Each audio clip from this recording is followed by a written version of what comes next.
Bom dia, amados, que a graça e a paz do nosso Senhor Jesus Cristo esteja com você e com a sua família nesse dia.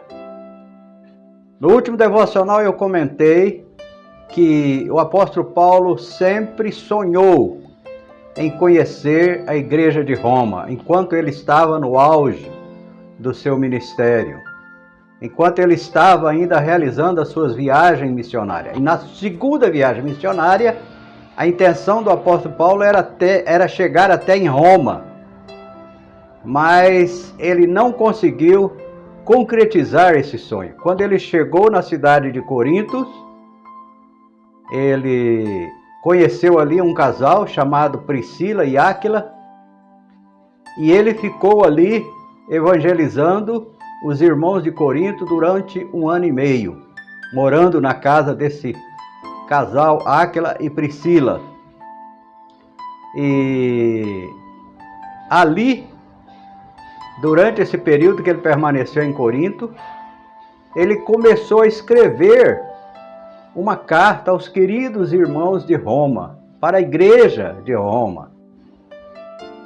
E ele foi privado por Deus de não concretizar esse sonho, de ir até Roma, conhecer os irmãos de Roma, conhecer a igreja de Roma, porque se ele tivesse realizado esse sonho, hoje nós não teríamos essa relíquia que é a Epístola aos Romanos.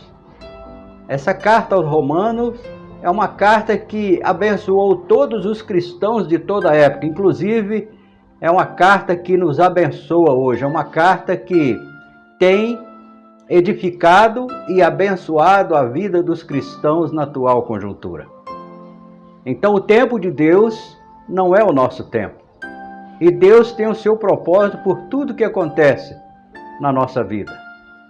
E nós sabemos que o propósito de Deus era fazer com que o apóstolo Paulo redigisse essa carta para abençoar vidas naquela época e abençoar vidas na atual conjuntura. E nós sabemos a forma que Paulo foi parar em Roma, né? Nos últimos devocionais eu comentei de que forma Paulo foi parar em Roma. Ele foi através de navios, enfrentando naufrágios, perigos, e foi como prisioneiro.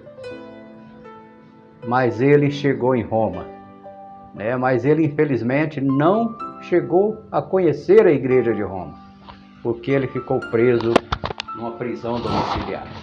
No próximo devocional eu vou comentar então mais algumas coisas interessantes sobre a vida do apóstolo Paulo lá em Roma, ok? Um beijo no seu coração, fiquem todos na paz do nosso Senhor Jesus e que Deus nos abençoe abundantemente nesse dia. Amém.